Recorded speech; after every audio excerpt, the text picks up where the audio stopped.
My name's Mark. I have type 1 diabetes. I check my blood sugar, count carbs, and take insulin every day. It isn't optional.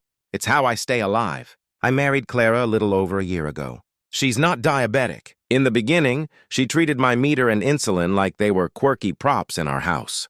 She'd joke when the meter beeped. She'd watch me give myself a shot like it was a magic trick. I tried to keep it light. Bad jokes, a smile, explain what I was doing. I figured she'd adjust. She didn't. Small things turned into bigger things. She started moving my meter while cleaning. Then she'd lose it. I would hunt through drawers when I felt low or high. She thought it was funny to see me look. It wasn't. I told her straight, I need my gear where I left it. She rolled her eyes. Then came the copycat phase. She began pricking her finger with my meter and announcing she was probably hypoglycemic. Her readings were normal. She'd shake her head and say the meter must be off. She'd grab my emergency juice boxes just in case. Later, when I needed one, the fridge was empty. She'd shrug and say, I had a crash. It wasn't true, but arguing only escalated things. At meals, I'd weigh rice and count carbs. She'd sigh and say I was obsessed. She'd test her blood sugar in front of friends and talk about her episodes. People worried about her. She loved the attention. On my birthday, she went further. We had friends over. The cake came out. Everyone sang. Right as I blew out the candles, she swayed, clutched the chair, and dropped to the floor. People panicked, called 911, fanned her with a plate. The paramedics checked her. Everything was normal. She told them she'd been low lately. They left with polite faces. My cake melted. The party ended. Later, I told her it was messed up to fake a medical emergency on my birthday.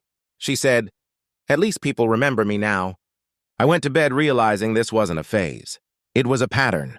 Black Friday morning was the tipping point. I woke up, reached for my meter. It was gone.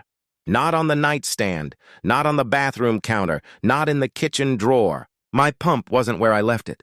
The backup pens, gone. Even the spare meter in my car, gone. I started to panic. I need insulin every day. Without it, blood sugar climbs and keeps climbing. Clara stood in the doorway with a coffee like it was a normal morning. I asked where my stuff was. She said she didn't know. Her voice had a strange sing-song edge. I kept searching. Finally, she opened her hand. 3 vials of insulin lay on her palm. Give them to me, I said. She stepped back. If I can't have diabetes, neither can you. She walked to the sink, held the vials over the disposal, and started talking like she was making a point in a debate. I kept my voice flat. This isn't a game. I need insulin. My blood sugar is already climbing.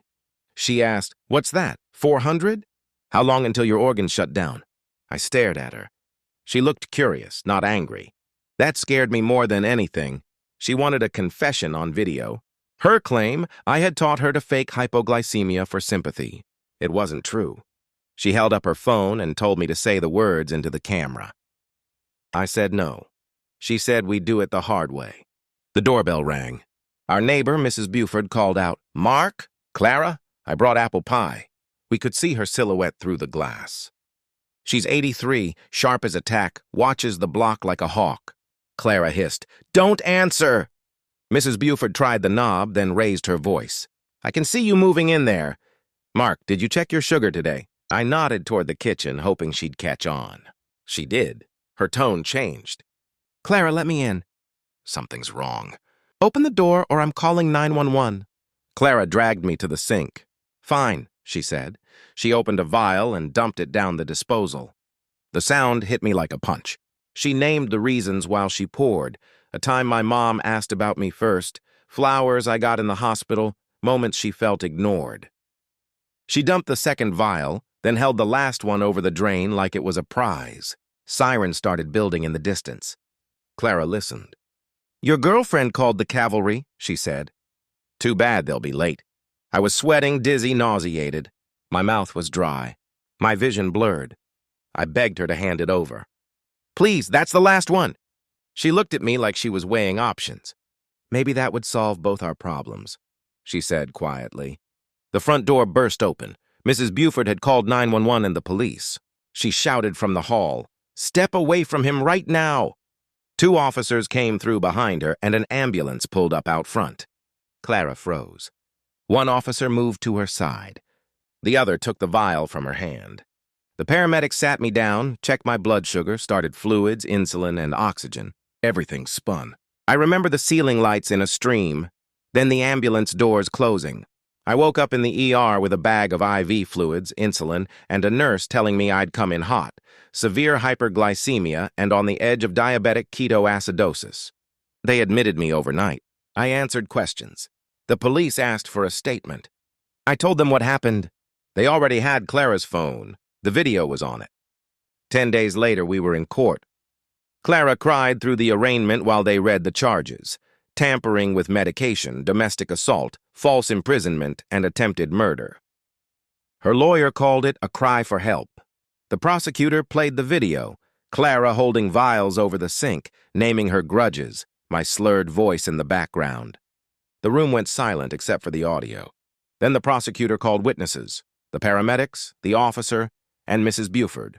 Her account was simple and clear. The judge listened, took notes, and set bail with strict conditions. No contact, no coming near me or my home, no possession of my medical property. I went home with a new pattern. I bought a small safe for meds. I set up backups in different places. One kit in my office, one in my car, one at a neighbor's. I told my parents the whole story. They apologized for not stepping in sooner when they saw the birthday stunt. I told them the only person responsible for Clara's choices was Clara. I hired a lawyer named Rebecca to handle the criminal case coordination and a divorce attorney to handle the rest. The divorce was straightforward. We had no kids. The video said more than any speech. The judge in family court issued a long restraining order that included a specific line I never thought I'd see in legal paperwork.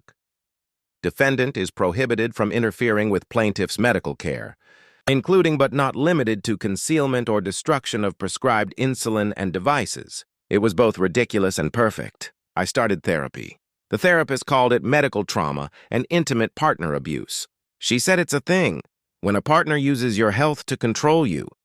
We worked on trust, routines, and how to feel safe in my own house again. For a while, I checked the safe 10 times a day. Slowly, that eased. I also kept living. I went back to work. I cooked simple meals. I walked after dinner. I met neighbors on purpose. And yes, I kept the dark humor. It helped. My therapist didn't always laugh, but she didn't try to take it away from me either. She understood that joking was a pressure valve.